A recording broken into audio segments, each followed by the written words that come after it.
Mereka bilang Manchester United sedang bangkrut. Tapi mengapa justru terlihat seperti klub paling sibuk di bursa transfer?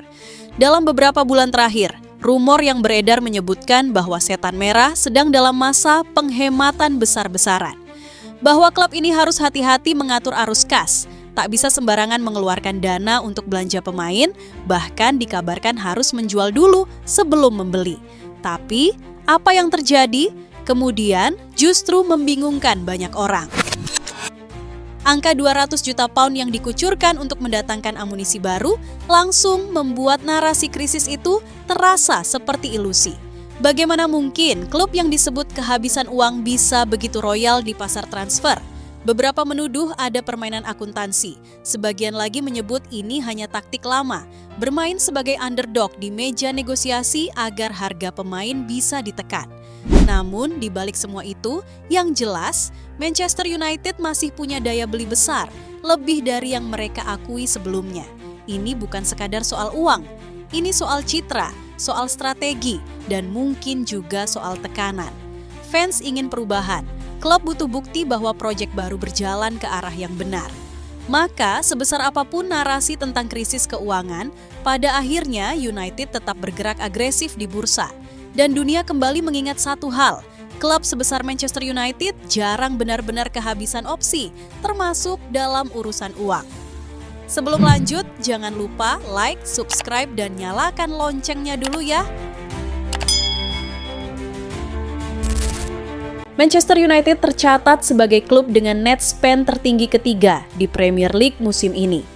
Ironisnya, hal ini terjadi hanya beberapa bulan setelah salah satu pemilik klub, Sir Jim Ratcliffe, bersikeras bahwa mereka tengah menghadapi keterbatasan finansial. Dalam sebuah pernyataan yang terkesan sederhana namun syarat makna, ia berkata, "Seperti kata ibu saya, jaga recehanmu, maka pound sterling akan menjaga dirinya sendiri." Sebuah kalimat yang mungkin cocok untuk manajemen toko kelontong, tapi terasa janggal untuk klub sebesar United. Pernyataan itu seolah digunakan Ratcliffe sebagai pembenaran atas serangkaian pemangkasan internal yang ia lakukan sejak mengambil alih kendali setahun sebelumnya. Ia menggambarkan pendekatannya seperti memilih produk merek rumah tangga di rak paling bawah ketimbang membeli barang bermerek premium. Tapi entah kenapa, prinsip menjaga recehan itu tidak terlihat sama sekali ketika United masuk ke bursa transfer. Pada bulan Juni, mereka membayar 62,5 juta pound untuk Matheus Cunha, lalu sebulan berselang merogoh kocek 65 juta pound untuk Bryan Mbeumo, yang bisa naik menjadi 71 juta pound. Belum cukup, mereka juga sedang memburu Benjamin Sesko yang harganya ditaksir mencapai 69 juta pound. Total, hampir 205 juta pound hanya untuk 3 pemain depan. Di ruang ganti, Bruno Fernandes bahkan sudah mulai bersuara. Ia menyebut timnya masih terlalu malas dan menginginkan persaingan yang lebih sehat di dalam skuad. Sebuah keluhan yang terasa wajar, mengingat United finish di posisi ke-15 musim lalu, sebuah pencapaian yang tak bisa diterima klub dengan sejarah sebesar ini. Namun tetap saja pertanyaannya menggantung, bagaimana mungkin Ratcliffe bisa bicara soal penghematan di satu sisi, tapi membakar ratusan juta pound di sisi lain, sebuah misteri keuangan yang mungkin hanya bisa dijawab oleh orang-orang di dalam Old Trafford. Di atas kertas, Manchester United baru mendatangkan 2 pemain di bursa transfer musim panas ini. Namun, angka yang tercatat di laporan keuangan berkata lain.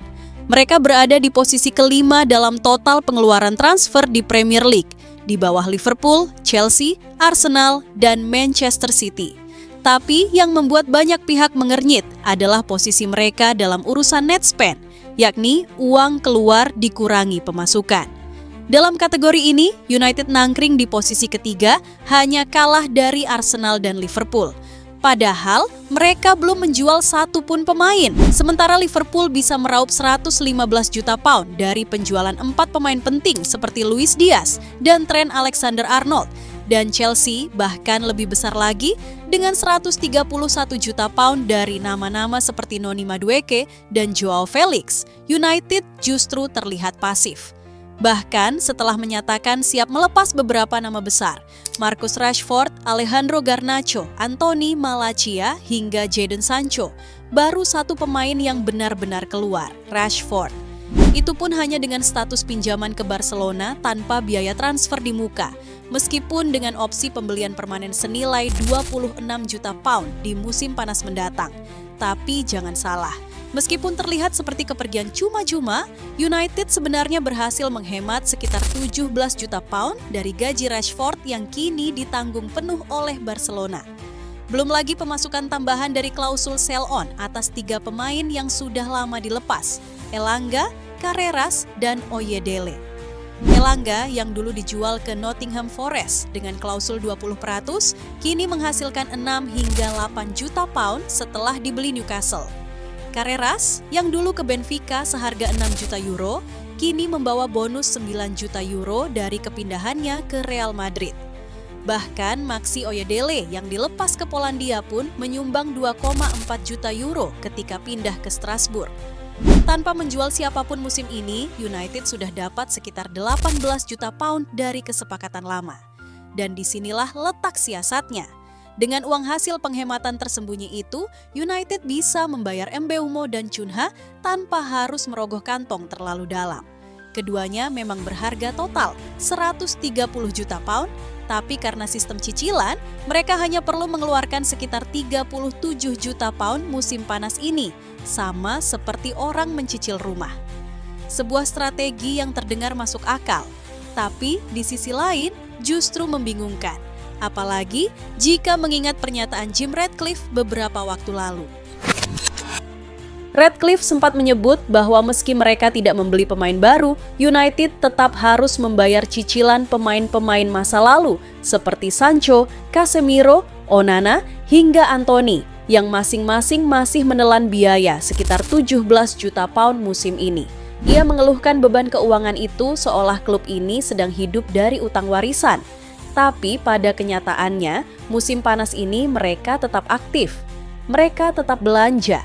Dan yang mengejutkan, mereka tetap bisa beroperasi tanpa harus menjual nama besar. Dengan segala akal-akalan finansial yang dilakukan, United membuktikan satu hal, mereka belum selesai. Bahkan ketika terlihat diam, mereka sebenarnya sedang menyusun langkah besar. Sebuah drama ekonomi di balik transfer yang membuat orang kembali bertanya, sebenarnya United ini sedang hemat atau sekadar pura-pura hemat?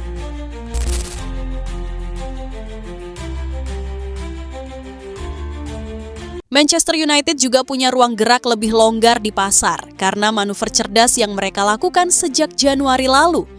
Peminjaman Marcus Rashford, Anthony, dan Tyrell Malacia secara langsung mengurangi beban gaji klub, sementara Jadon Sancho sudah lebih dulu disekolahkan ke Chelsea sepanjang musim lalu.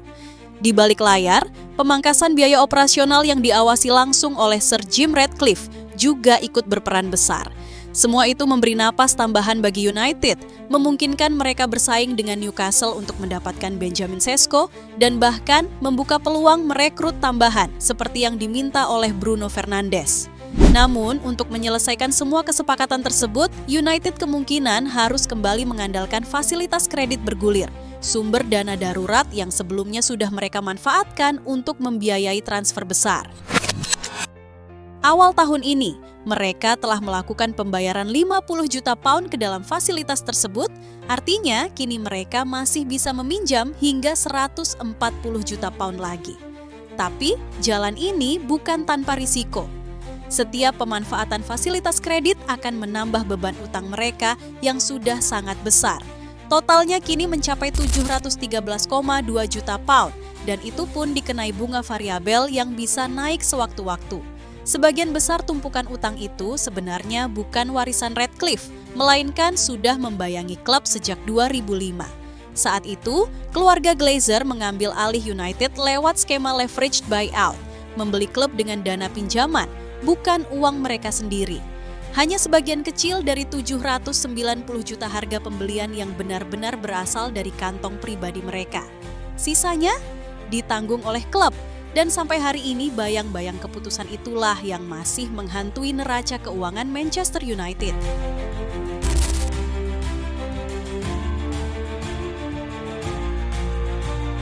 Belanja besar Manchester United musim panas ini bukan berarti langkah penghematan ala Jim Ratcliffe telah sepenuhnya menyelamatkan klub, meskipun mungkin itu yang ingin ia yakini. Justru yang paling mengkhawatirkan dari rangkaian wawancara Ratcliffe pada Maret lalu adalah pernyataan belak-belakannya tentang kondisi kas klub. Ia menyebut bahwa tanpa pemotongan biaya yang drastis, Manchester United akan kehabisan uang tunai pada Desember 2025. Dalam wawancaranya dengan BBC, Ratcliffe mengatakan, Manchester United akan kehabisan uang tunai di akhir tahun ini, akhir 2025, bahkan setelah saya menyuntikkan $300 juta, 232 juta. Dan itu dengan catatan jika kami tidak membeli pemain baru di musim panas. Ia menggambarkan situasi ini sebagai periode tidak nyaman dan mengganggu, dan menyampaikan simpati kepada para penggemar. Namun, dalam wawancara terpisah dengan The Times dan The Telegraph, Ratcliffe bahkan lebih tajam. Klub ini akan bangkrut saat Natal, katanya. Sebuah pernyataan yang keras dan mengejutkan, tapi juga sulit untuk dicerna sepenuhnya. Faktanya, klaim itu tidak sepenuhnya berdiri di atas data yang kuat.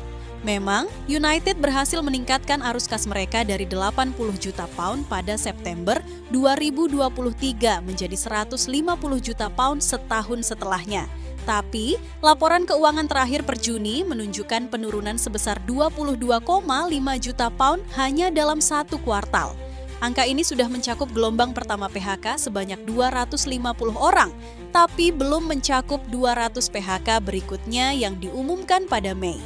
Meskipun pemangkasan ini akan mulai tercermin dalam laporan keuangan mendatang, penghematan sekitar 8-10 juta pound dari putaran pertama jelas tidak cukup untuk menutupi pembelian besar seperti Cunha, Mbeumo, apalagi Sesko. Meski begitu, United tetap mampu membelanjakan uang seperti klub elit lainnya. Terlepas dari kekacauan di internal dan performa yang naik turun, mereka masih merupakan kekuatan komersial terbesar di Inggris dan mungkin juga di dunia.